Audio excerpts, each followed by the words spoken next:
वागीशतीर्थमुनिवर्य भवद्दयाम्बु योगेन पावय मनोगृहमन्वहं मे। नागेन्द्रतल्पमधिरोपय तत्पदाब्ज रागेण रञ्जय कलिं जय तद्विविक्षुम्। वादिराज स्वामीजी इथे आपले गुरु वागीशतीर्थ स्वामींची प्रार्थना करतात. हे वागीश मुनिवर्य, भवद्दयाम्बु योगेन, तुमच्या दयारूपी जलाने मे माझे मनोगृहम, मनरूपी गृह घर, अन्वहम अहरह प्रतिदिन पावय, निर्मल करा. नागेंद्र तल्पम म्हणजे नागेंद्र असा शेष, ज्याचे शयन किंवा शय्या आहे असा श्रीमन नारायण, त्याला अधिरोपय, त्याला माझ्या या घरामध्ये त्याची स्थापना करा, तो येईल असे करा. तत्पादाब्ज रागेण रैजय, त्या श्रीमन नारायणाच्या पादरूपी कमलातील रक्तिमेने, लालीने अलंकार करा, माझ्या घराची सजावट करा. तद्विविक्षुम म्हणजे त्या गृहामध्ये प्रवेश करू इच्छिणाऱ्या कलिम, कलीला जय, जिंका, त्याचा पराजय करा. वादिराज स्वामीजी इथे आपले आश्रमगुरू आणि आपले गुरु असणाऱ्या वागीश तीर्थांची प्रार्थना करतात. हे वागीश तीर्थ मुनिश्रेष्ठा, आपल्या करुणारूपी जलाने माझ्या मनोरूपी गृहाला तुम्ही पावन करा, ते नित्य निर्मल राहील याची तुम्ही काळजी घ्या. या घरामध्ये शेषशाही असलेल्या त्या श्रीमन नारायणाची तुम्ही स्थापना करा आणि तो या गृहामध्ये सर्वत्र वास करेल, सर्वत्र फिरेल असे तुम्ही पाहात.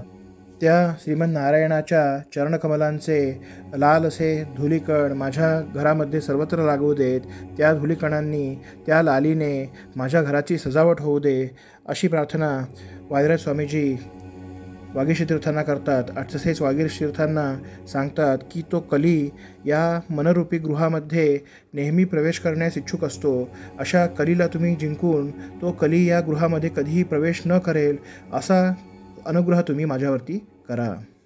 वास्तविक पाहता वादिराज स्वामींसारख्या रुजूंमध्ये, लातव्यांमध्ये कधीही कली प्रवेश होणे नाही, पण हा ग्रंथ वाचणाऱ्यांवरतीही वागीश तीर्थांचा अनुग्रह असावा, त्यांच्या मनामध्येही श्रीहरीचा वास असावा, म्हणून आपल्या भक्तांवरती अनुग्रह करण्यासाठी सुद्धा वादिराज स्वामीजी अशी प्रार्थना वागीश तीर्थांना करतात. श्री वागीश तीर्थ स्वामीजी हे श्री मध्वाचार्य मूलमहासंस्थान असणाऱ्या सोदे मठाच्या परंपरेमध्ये मध्वाचार्यांपासून 20वे यतिश्रेष्ठ आणि विष्णुतीर्थांपासून 19वे यतिश्रेष्ठ. जगद्गुरू मध्वाचार्यांनी उडुपी अष्टमठ परंपरेमध्ये असणारा आताचा सोदे वादिराज मठ आणि अष्टमठांमध्ये नसलेला दुसरा उडुपी मठ म्हणजे सुब्रह्मण्य मठ असे 2 मठ आपले पूर्वाश्रमीचे धाकटे बंधू, ज्यांनी मध्वाचार्यांजवळच नंतर आश्रम घेतला, अशा विष्णुतीर्थ स्वामींना सोपवले. याच विष्णुतीर्थांनी व्यासतीर्थांना हा सोदे वादिराज मठ सोपवला. याच परंपरेमध्ये 16व्या शतकामध्ये या पीठावरती वागीश तीर्थ स्वामीजी होऊन गेले. वादिराज स्वामींच्या जीवनचरित्रामध्ये आपण वागीश तीर्थांचे महत्त्व पाहतो. वागीश तीर्थांच्या अनुग्रहामुळेच वादिराज स्वामीजींचा जन्म झाला.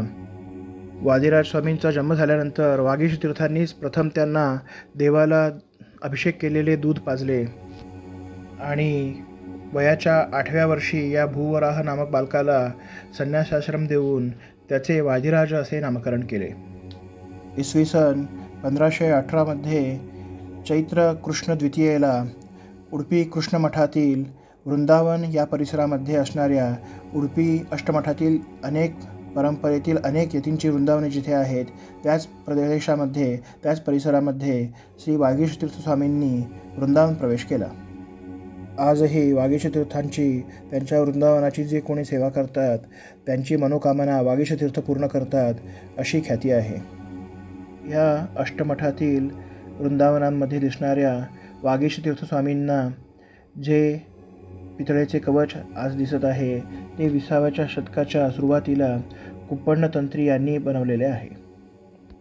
उडुपीजवळील पाडिगारू येथील कुप्पण्णतंत्री या दंपतीने या वृंदावनाची विशेष सेवा केली असता त्यांना पुत्रप्राप्ती झाली, त्यामुळे त्यांनी हे कवच अर्पण केले असा उल्लेख आजही आपल्याला दाखल्यांमध्ये आढळतो.